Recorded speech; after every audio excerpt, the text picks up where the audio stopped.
I feel it would be probably wrong for me to comment on the tasteful and well-performed special music.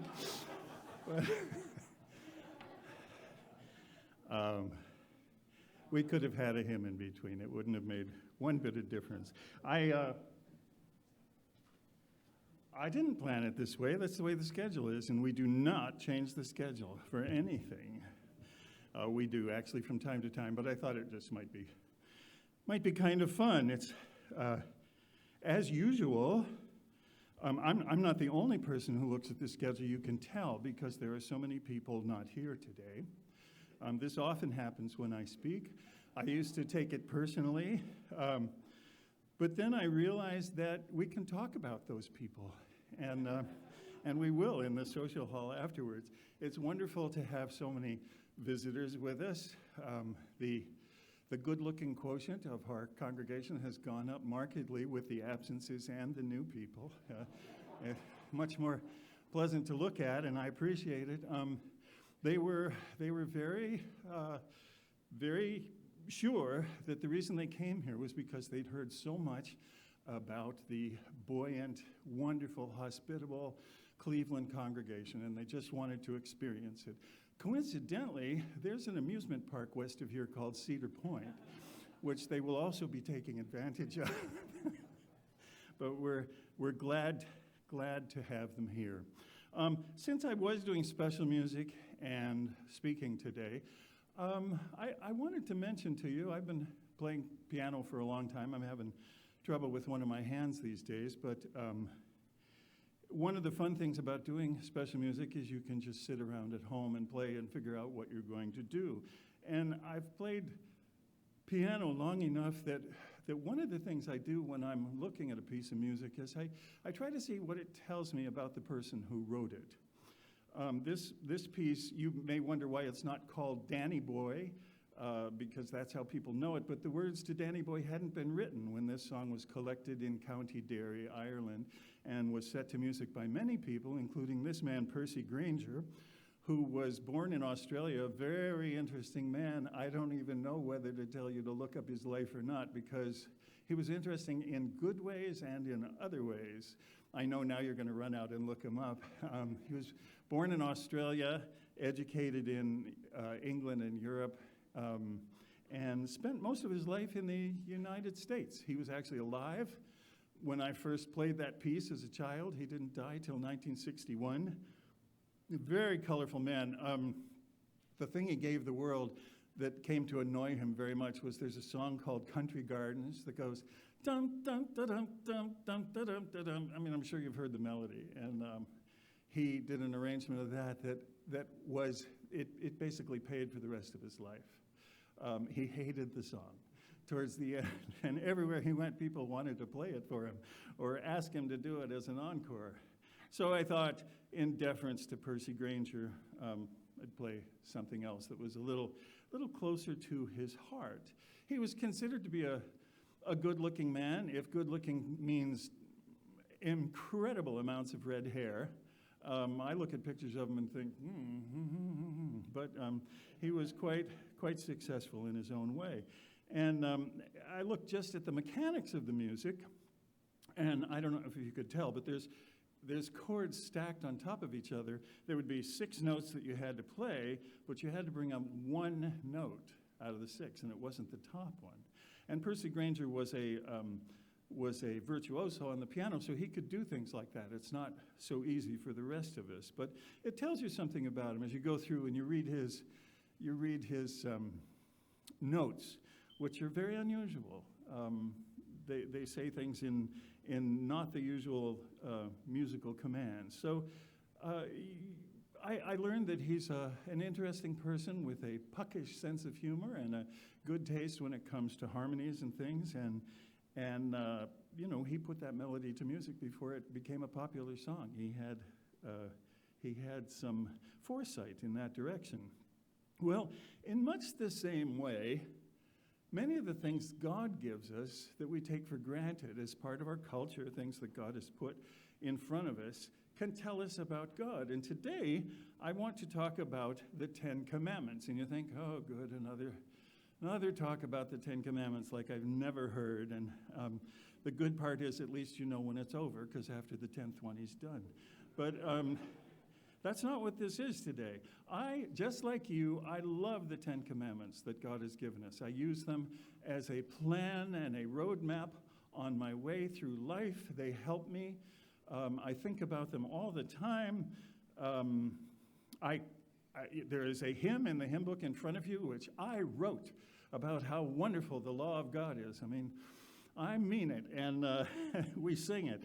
In teen Bible study, we start off every teen Bible study with the bane of the young people, which is I make them repeat the 10 Commandments, and I make them repeat them in order. And sometimes even Mr. Graham doesn't get them exactly right. I'll have a brain blip, and it won't work. And they're very, very good about pointing things like that out to me, which I appreciate.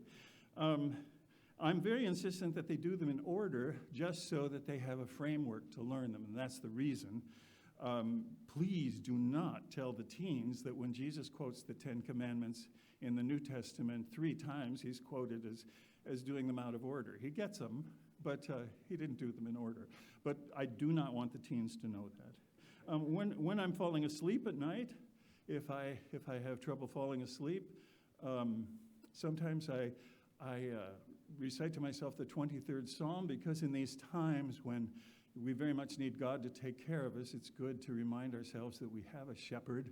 And I usually make it all the way through. I literally learned that in first grade. We had to recite that in first grade. The schools were much different in those days, and that's the reason I have that committed to memory. But then I do the commandments, and sometimes I make it all the way through the 10th, and sometimes I don't. Taya will say the next day, well, how was sleep? I'll say, well, I made it to Sabbath.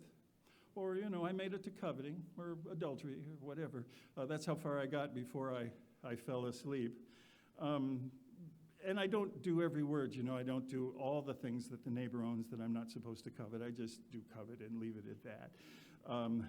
But as much as I love the 10 Commandments, and please cut me some slack when I say this, there are other things that trump the 10 Commandments. They aren't the most important thing that God has given us. And I wish to make it very clear that they are a very important thing that God has given us, and that we do live by the 10 Commandments, we keep them.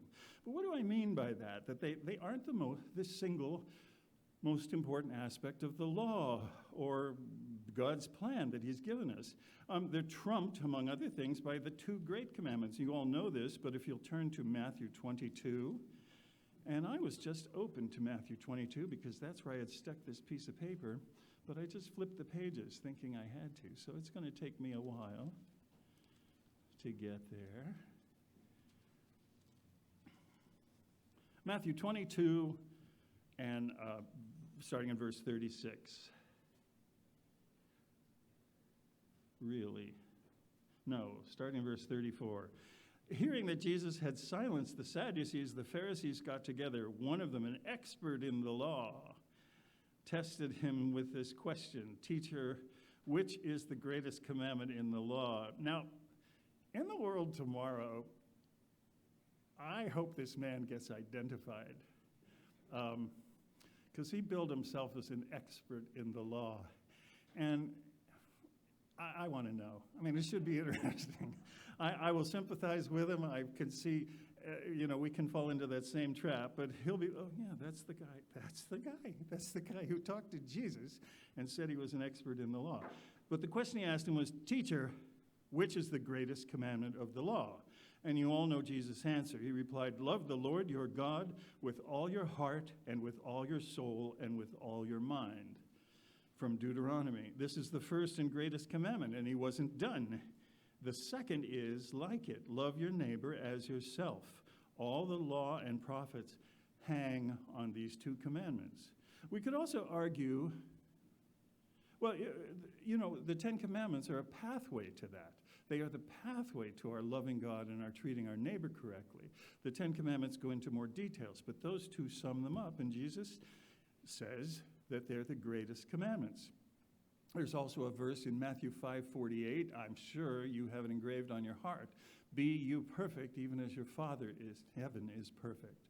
And that, that's a great mandate right there. And that as far as I'm concerned, is even greater than the Ten Commandments. The Ten Commandments are a way we can measure how we're doing, and we'll never achieve that until the world tomorrow. And God will always have been perfect, and we'll be newbies at it, so he'll always have the upper honor there. But be you perfect is, in a way, a greater commandment than the Ten Commandments. The whole plan of God, what he's doing, the Ten Commandments are just a road to it. So you could argue that just being like God and God having children, you know, the verse in Malachi 2 that I love to quote, where it says, what does God want? And the answer is godly offspring. And that sums up everything that God wants us to know in 2 words, godly offspring. And the rest is just embellishing and helping us live. And the Ten Commandments are a road to that. When Jesus Christ talks to the rich young ruler, and let's just turn back to Matthew 19 a little bit. The rich young ruler in Matthew 19 and verse 16 came up to him and says, "Teacher, what good thing must I do to get eternal life?" Now he's calling attention to himself a little bit here. "Why do you ask me about what is good?" Jesus replied. "There is only one who is good." He didn't even put himself on that level, and he easily could have. "If you want to enter life, obey the commandments." And that includes the Ten Commandments. And the Ten Commandments are things that we need to keep. The man wasn't done. He said, "Well, which ones?"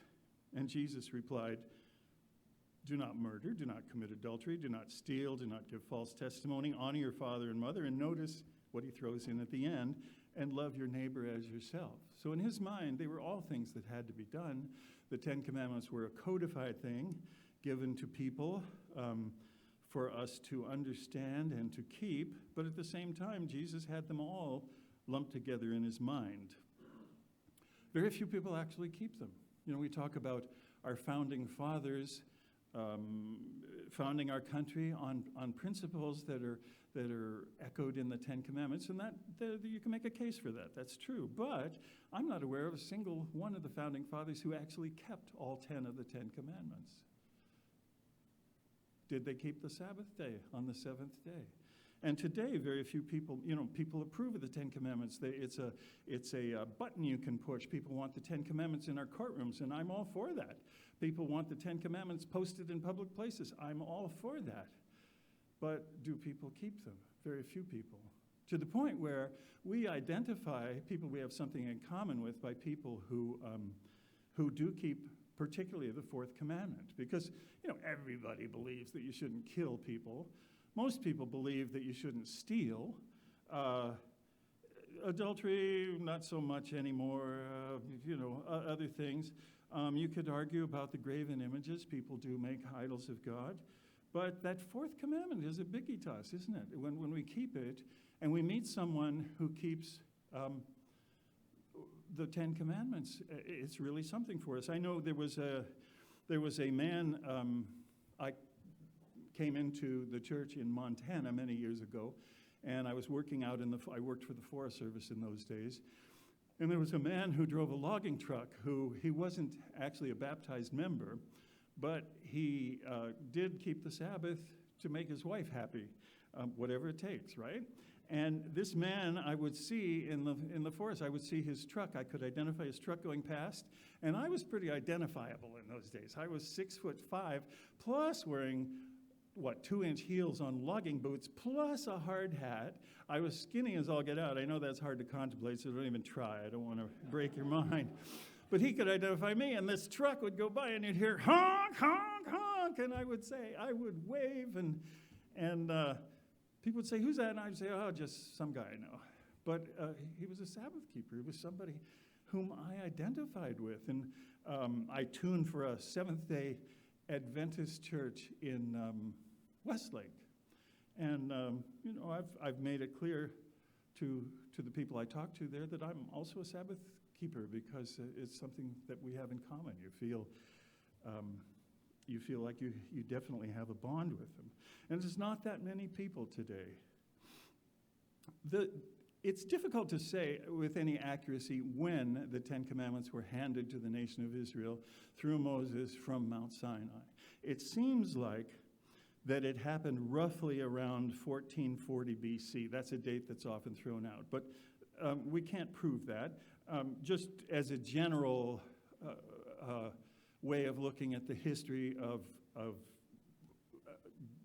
God's plan, how it's worked out, Jesus Christ was around, as a human, was around 2,000 years ago.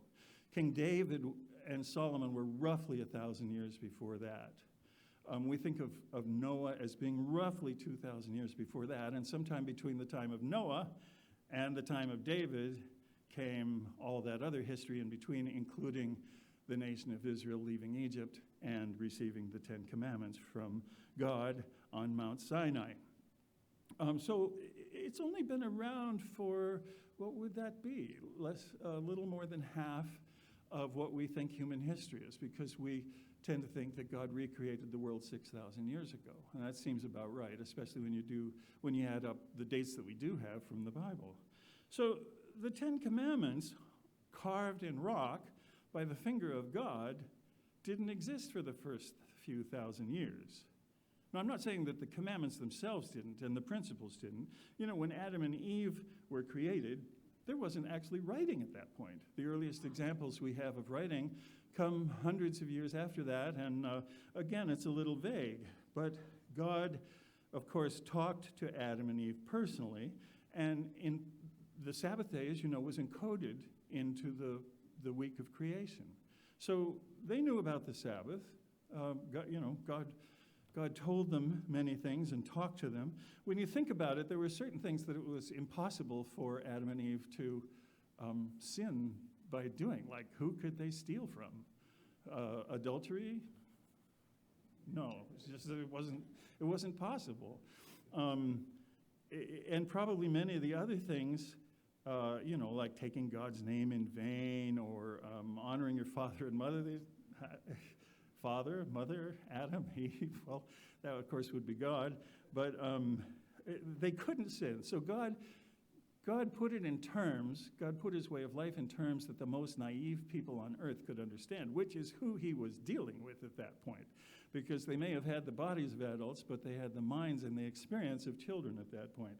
So he put it in terms of things that any human could understand. He coded it into food, and they were not to eat of the fruit of a certain tree.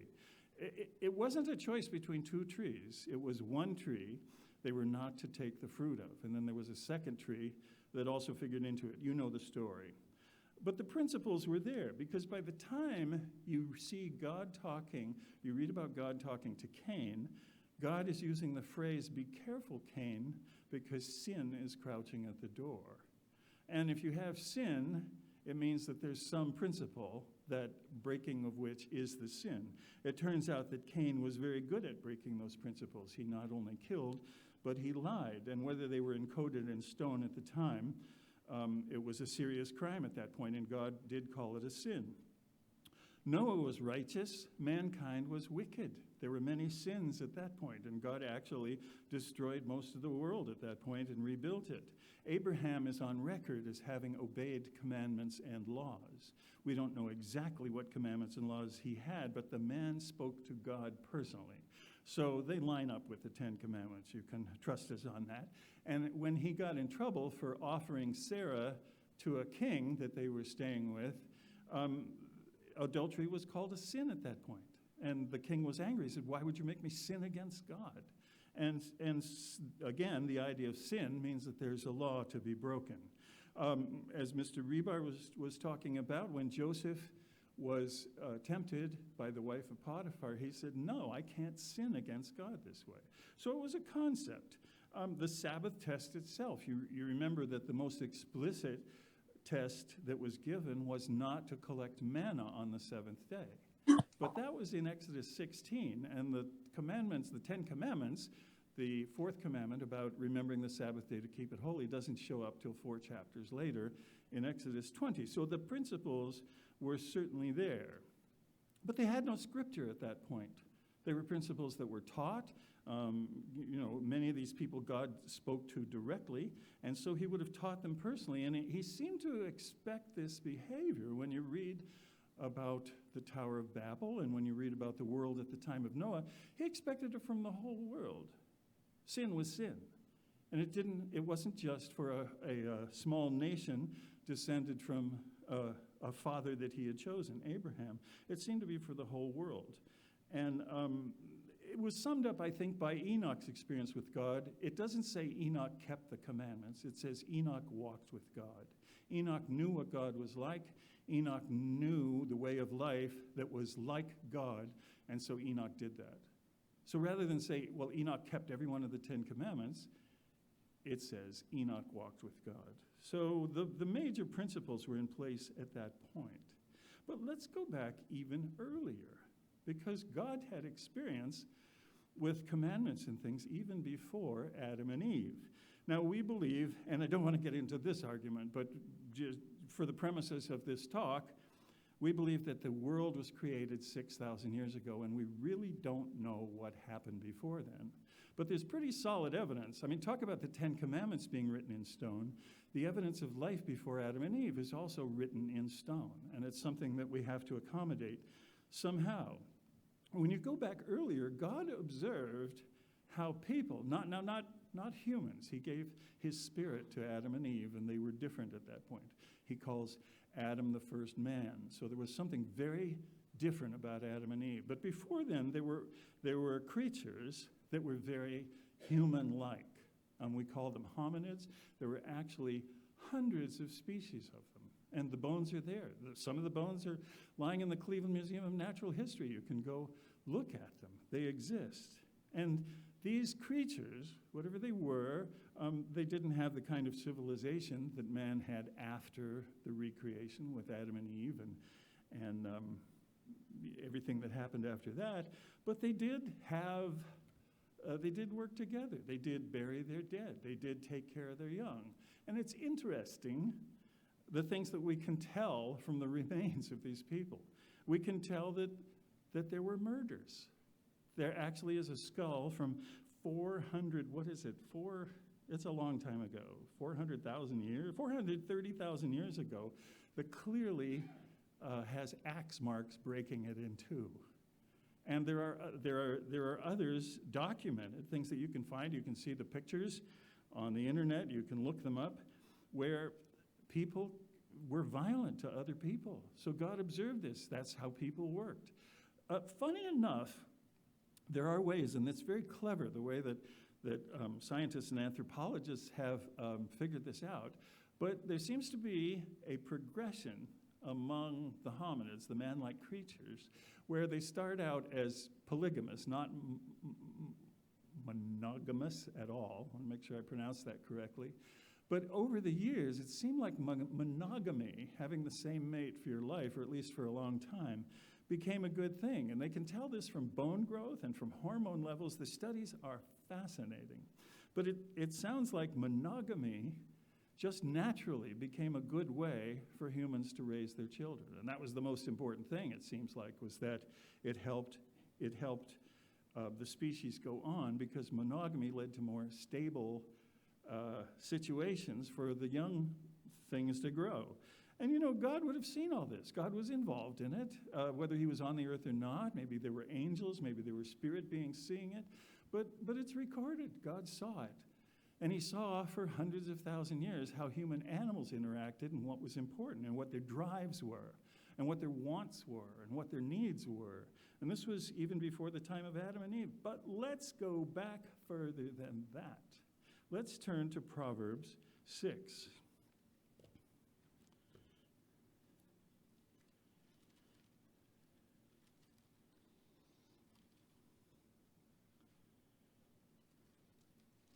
Verses that you know well. Proverbs 6. And let's start in verse 12. A scoundrel and a villain who goes about with a corrupt mouth, who winks with his eye, signals with his feet, motions with his fingers, who plots evil with deceit in his heart, he always stirs up dissension. Therefore disaster will overtake him in an instant. He will suddenly be destroyed without remedy. And then there are 6 things the Lord hates, 7 that are detestable to him: haughty eyes, a lying tongue, hands that shed innocent blood, a heart that devises wicked schemes, feet that are quick to rush into evil, a false witness who pours out lies, and a man who stirs up dissension among brothers. Now, not all of those, not all 7 of those are sins according to the 10 Commandments. You can have haughty eyes and not break the 10 Commandments. But all of these things are things that God hates, that are detestable to him, that are not like God, that are not like his way of life. And these are things that led to the forming of the 10 Commandments. God came up with rules that would keep people on a track to be close to him. But they were based on things that God liked or hated. And the things that God hated were things that were not part of his personality, but things that would lead to chaos and sin and crime and things just not being right, that they would not lead to him having children and a kingdom and a world tomorrow. These are things that God hates. Now, when you read these things, do they remind you of anyone in history? Do they remind you of a being whom Jesus said was a murderer and a liar from the beginning? And when Jesus says beginning, I mean, he could be talking about Garden of Eden beginning, but his beginning goes a long way back, and he was there when Satan began. And these things, I think, were in God's mind because he had already had to deal with them in the spirit world before he ever had to deal with them in the physical world. And so we look at the 10 Commandments, and we see that when they were finally delivered, that they were the result of a lot of thought and observation on God's part, that he was able to tweak them, that he was able to come up with things that could be used as a guideline. And they were based on not just thousands of years of observation of the human condition. They were based on maybe millions, maybe more years than that, of looking at how beings, human or not, interact with each other. And the 10 Commandments are just a concrete way of putting them into action for a country and for a people. Well, that's one thing that it can tell us about God. But there's something else about the 10 Commandments that teaches me, at least, a great deal about God. And that's that there's a conundrum in there in the 10 Commandments, that there are plenty of things that are actually not covered in the 10 Commandments. I've heard people say, well, viruses, that doesn't say anything about in the 10 Commandments, so we can do what we want. Well, okay, it doesn't.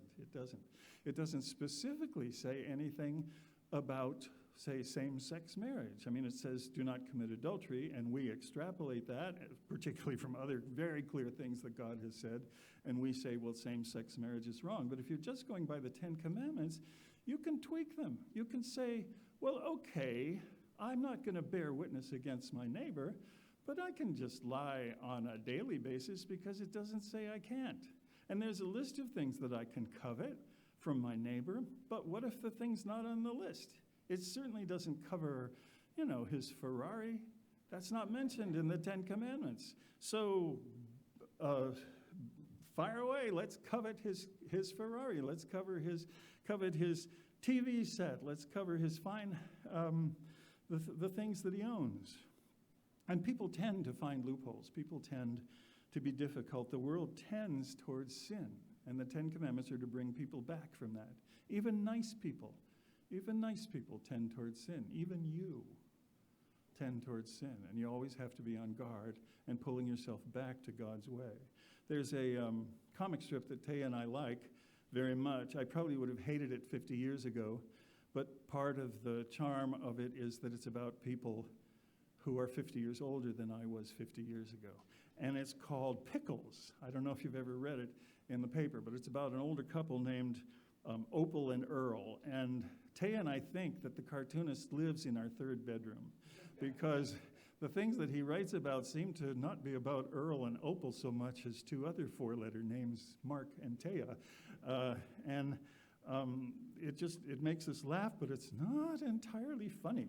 And today, Earl was sitting on the couch, and Opal's leaning over the back of the couch, and she says, I noticed you haven't been playing golf lately. And Earl says, I don't have anyone to play with. And Opal says, what about Clyde? And Earl says, would you play with someone who cheats on the score and who moves the ball when you're not looking? And Opal says, well, I guess I wouldn't. And Earl says, well, neither will Clyde. Because even nice people like Earl, don't think that moving the ball or cheating on the score has much to do with the rest of life. Well, does it? I don't know. I don't want to get into cheating on golf scores. But there are things like that aren't covered in the Ten Commandments, but at the same time, they're oddly specific.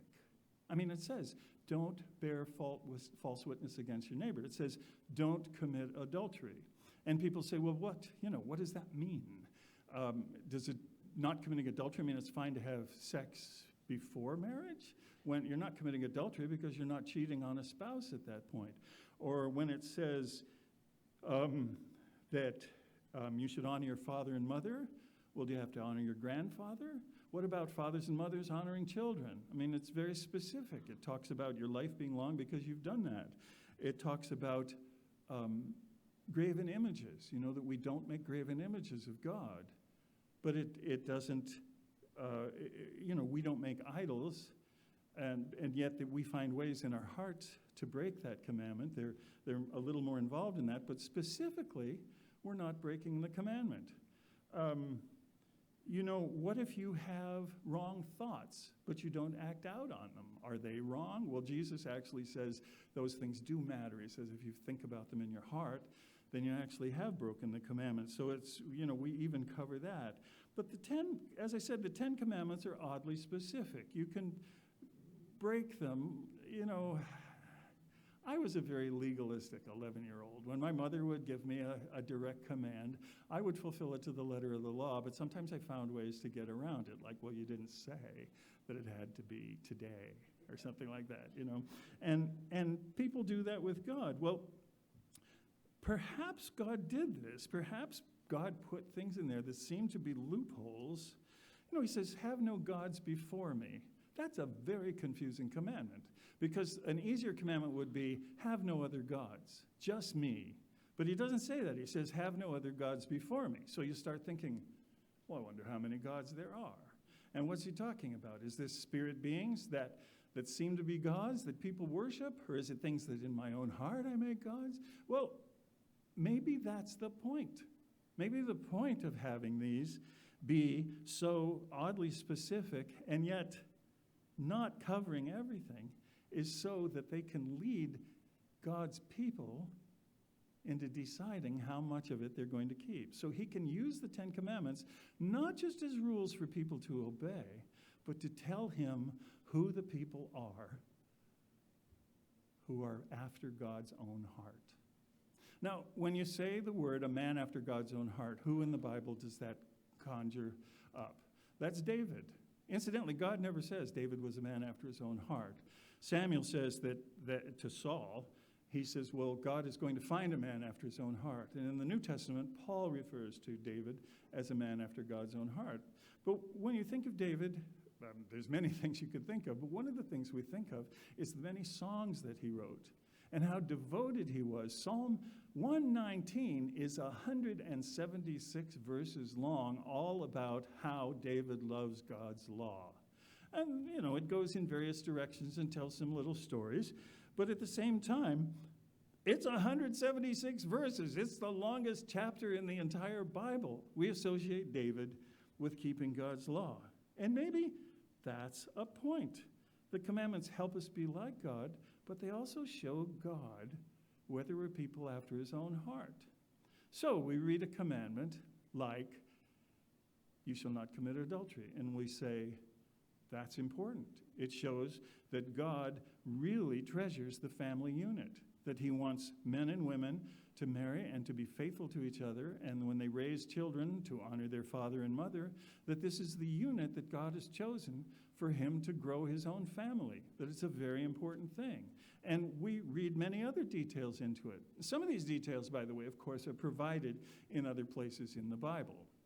There are other laws and precepts and concepts that are given to us that expand upon the Bible, expand upon the Ten Commandments that are definitely in the Bible, but the Ten Commandments don't say that.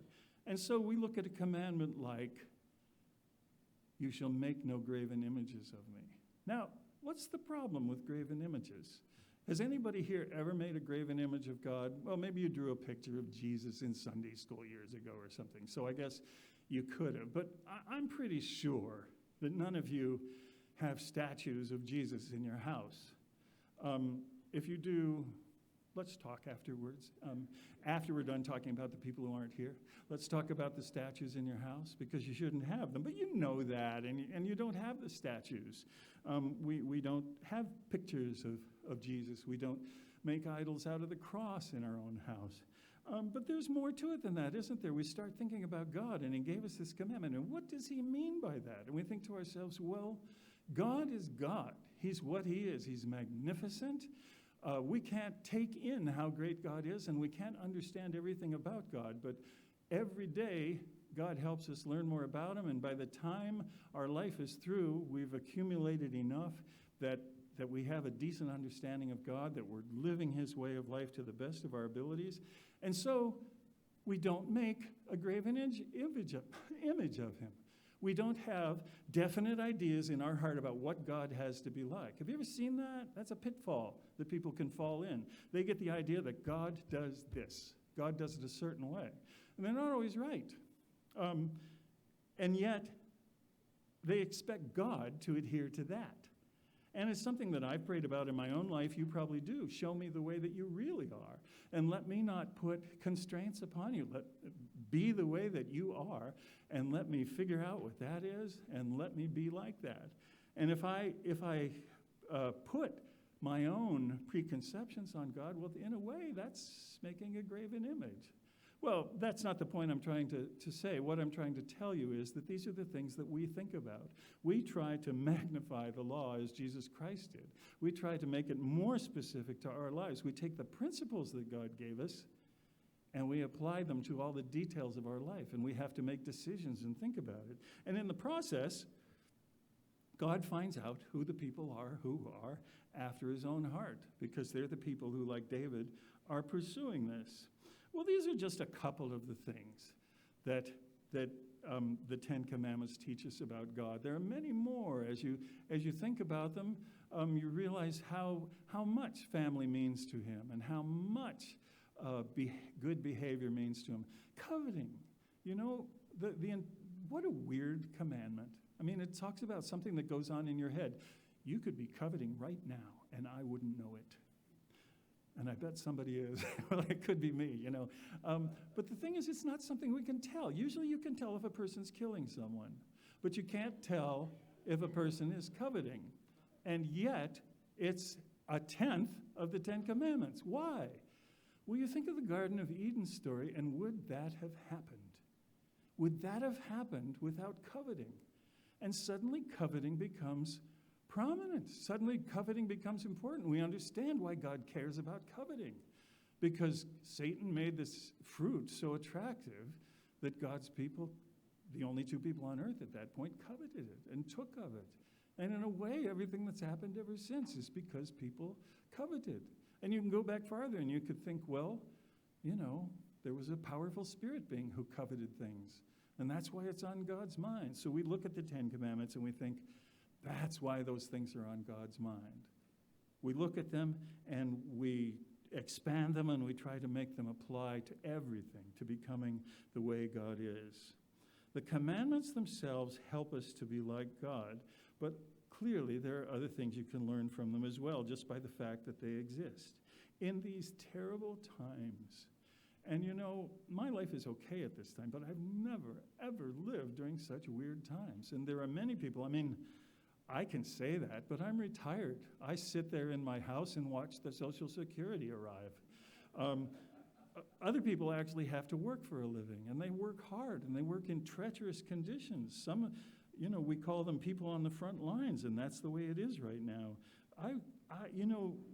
When we had kids, we asked ourselves, we were talking about this last week, we said, do we want to raise children in this world? And I heard my mother say that when she had my youngest brother. I don't know if I want to bring a baby into this world. And we look at the world today and we think, what were we thinking? It just seems funny that we even thought that way, because it was much easier back then. I look at our our granddaughter now, and I think of all the challenges that not just she, but her parents face in raising a child in this world. And you understand that these are very strange times, and it's more important than ever to keep the Ten Commandments. You know, in John 17, let's turn there, Jesus himself was speaking, and he made it clear that he wasn't just speaking to his disciples at that time, but he was also speaking to people who would come. He said that very clearly. We talk about it in the Passover service. And in John 17, he says, starting in verse 10, "All I have is yours, and all you have is mine, and glory has come to me through them. I will remain in the world no longer, but they are still in the world." That's us. "And I am coming to you." And he's talking about coming to his Father. "Holy Father, protect them by the power of your name, by the name you gave me, so that they may be one as we are one. While I was with them, I protected them and kept them safe by that name you gave me. None has been lost except the one doomed to destruction, so that Scripture will be fulfilled. I am coming to you now, but I say these things while I am still in the world, so they may have the full measure of my joy within them. I have given them your word, and the world has hated them, for they are not of the world any more than I am of the world. My prayer is not that you would take them out of the world, but that you would protect them from the evil one." And that's where we get the phrase, "in the world, but not of the world." And the only way we can do that is by keeping God's commandments. In James 1:27, he had a message for the people in those times, which people thought was the end times because some things were so terrible, some of the persecutions. And James says in chapter 1 and verse 27, "Religion that God the Father accepts as pure and faultless is this, to look after orphans and widows in their distress." So that's important, that we look on the downtrodden people, both in our church family and other places, and help where we can. But then he says, "and to keep oneself from being polluted by the world." Or as it says in the King James, and it's very colorful, and it's what's in my heart, to keep oneself unspotted from the world. And that's very important. In Revelation, it refers to the same thing as white garments. It's important to keep our garments white. So keep the Ten Commandments, but also be people after God's own heart. Don't just keep them, but read what they can tell you about God. Let's turn to Isaiah 2, because the feast days are coming up upon us very quickly. We, of course, keep the feast days as part of the fourth commandment. Now, the fourth commandment does not say keep the feast days. It says remember the Sabbath day and keep it holy. But as an extension of that, in the other teaching that we have, it's connected to that fourth commandment. We also keep the days that God wants us to keep. And we love reading messages about those times, about how beautiful the world tomorrow will be. We live for that. You know, we will be spirit beings then. And what does it say in Isaiah 2, in verse 2? In the last days, the mountain of the Lord's temple will be established as chief among the mountains. It will be raised above the hills, and all nations will stream to it. Many peoples will come and say, "Come and let us go up to the mountain of the Lord, to the house of the God of Jacob. He will teach us his ways, so that we may walk in his paths." The law will go out from Zion. So yes, we'll still be teaching people, be like God. Love the Lord your God with all your heart and soul and mind, and love your neighbor as yourself. Be you perfect as God is perfect. But the way we'll hand it to them will be with the law. It'll be the same kind of commandments that we have today, that are important today and will be important tomorrow. The law will go out from Zion, the word of the Lord from Jerusalem. By keeping the Ten Commandments today and learning about God, we can take part in that in the world tomorrow. They'll be written in our hearts. We'll be keeping them at that point. You know, we won't need the laws. We'll have God's Spirit in us, and it'll just be part of us to be like God and keep them. But we'll still be using those same laws to help people in the world tomorrow. I can't wait to be part of that.